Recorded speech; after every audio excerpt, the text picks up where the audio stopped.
শেখ হাসিনা চলে গেলেও রয়ে গেছে ভারতের সাথে করা গোলামির চুক্তি।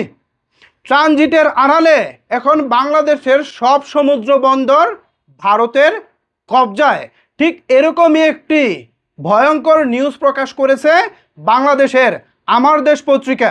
আমি বাংলাদেশ সরকারকে বলবো, আমার দেশ এই পত্রিকার নিউজটিকে গুরুত্ব দিয়ে আপনারা অবশ্যই যত দ্রুত সম্ভব এর বিরুদ্ধে ব্যবস্থা নিন, না হলে বাংলাদেশের মানচিত্র বলে আর কিছুই থাকবে না। ভিউয়ার্স, কি ঘটেছে মূল ঘটনা, চলেন আমরা আমার দেশ পত্রিকার পক্ষ থেকে গুরুত্বপূর্ণ কিছু বিষয় বোঝার চেষ্টা করি, তারপর এই বিষয়ে বিস্তারিত আলোচনা করব। যেমনটা আপনারা আমার পাশে আমার দেশ পত্রিকার করা নিউজের নিউজ কার্ডটি দেখতে পাচ্ছেন। এখানে আমার দেশ পত্রিকা এই খবরের শিরোনাম করেছে, ট্রানজিটের আড়ালে সব বন্দর ভারতের কবজায়। তারপর তারা নিউজ কার্ডে লিখেছে, দেশবিরোধী 3টি চুক্তি এখনও বহাল, ভারতীয় জাহাজকে বার্থিংয়ে অগ্রাধিকার, নামমাত্র মাশুলে বাংলাদেশের ভূখণ্ড ব্যবহার, ভারতীয় জাহাজ পাবে সমান সুবিধা।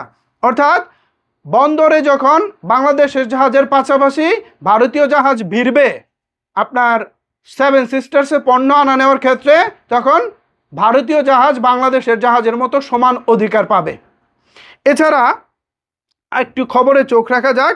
এখানে মূল খবরে বলা হচ্ছে, ট্রানজিটের নামে বাংলাদেশের বন্দর, নদী ও স্থলপথ ব্যবহারের সুযোগ নিতে আওয়ামী লীগ আমলে 3টি চুক্তি করে ভারত। এসব চুক্তিতে গুরুত্বপূর্ণ বন্দর, অভ্যন্তরীণ নৌরুট ও স্থলপথ ব্যবহারের নামে চট্টগ্রাম, মংলা, পায়রা বন্দর একরকম নিজেদের কবজায় নিয়ে নেয় দিল্লি।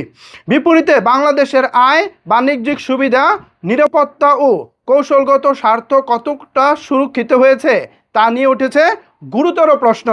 বিশেষজ্ঞদের আশঙ্কা, চুক্তিগুলো সমন্বিতভাবে কার্যকর হলে বাংলাদেশের নৌ ও বন্দর অবকাঠামোয় ভারতের দীর্ঘমেয়াদী প্রভাব আরও গভীর হতে পারে।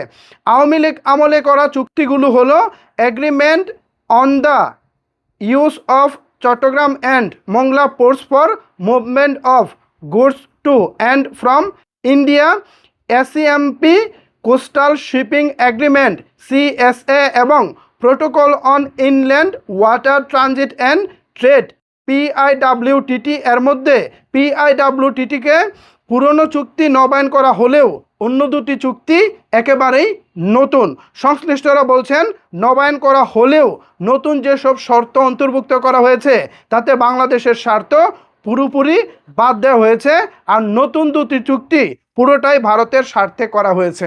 আমি জাস্ট এখানে অল্প একটু পড়েছি, পুরো খবরটা যদি পড়ি তাহলে এই ভিডিওটি মিনিমাম 20 মিনিট হবে। আমি জাস্ট একটু সারাংশটা বুঝাই। চট্টগ্রাম, মংলা এবং বাংলাদেশের যে সমুদ্র বন্দরগুলো আছে এই বন্দরগুলো ভারত ব্যবহার করবে এবং এই বন্দরগুলো ব্যবহার করে ভারত তার 7 সিস্টার্সে পণ্য আনা নেওয়া করবে এবং সেই পণ্যগুলো কি, এগুলো বাংলাদেশ যাচাই বাছাই করতে পারবে না। পাশাপাশি ভারতীয় জাহাজ যখন বাংলাদেশি নৌবন্দরে ভিড়বে তখন ভারতীয় জাহাজগুলোকে বাংলাদেশি জাহাজের মতো করে সর্বোচ্চ অগ্রাধিকার দিতে হবে। এছাড়া এখান থেকে নামমাত্র সুবিধা পাবে বাংলাদেশ। ট্রানজিট হিসেবে ব্যবহার করলে যতটা শুল্ক পাওয়ার কথা ছিল, ট্যাক্স পাওয়ার কথা ছিল, সেই ট্যাক্স আসলে বাংলাদেশ পাবে না। এছাড়া ওই যে ভারত যে মালগুলো 70 সিস্টার্সে নিবে সেগুলো বাংলাদেশ কাস্টমস কোনোভাবেই চেক করতে পারবে না। এখানে কি আছে না আছে বাংলাদেশ সরকার দেখতে পারবে না। চিন্তা করেন কি চুক্তিগুলো করছে। এছাড়া এই যে ভারত আমাদের ভূখণ্ড ব্যবহার করছে, সমুদ্র বন্দর ব্যবহার করছে, কিন্তু আমাদেরকে ভারত তাদের ভূখণ্ড ব্যবহার করে নেপালে পণ্য রপ্তানি করতে দেয় না, ভুটানে পণ্য রপ্তানি করতে দেয় না। এছাড়াও আরও নানা বিধিনিষেধ ভারত আরোপ করে রাখে। তো সেই জায়গায় আমরা কেন ভারতকে সুযোগ সুবিধাগুলো দিব?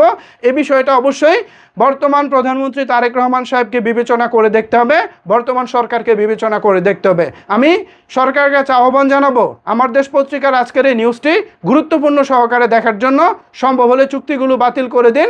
আর যদি বাংলাদেশের স্বার্থ বিবেচনায় ভারত থেকে কিছু আদায় করা যায় তাহলে সেটা করার চেষ্টা করুন। ভিউয়ার্স, এ বিষয়ে আপনাদের মতামত কি ভাবছেন আপনারা জানাতে পারেন আপনার মতামত নিচের কমেন্টস বক্সে। ধন্যবাদ সবাইকে এতক্ষণ আমার সাথে থাকার জন্য।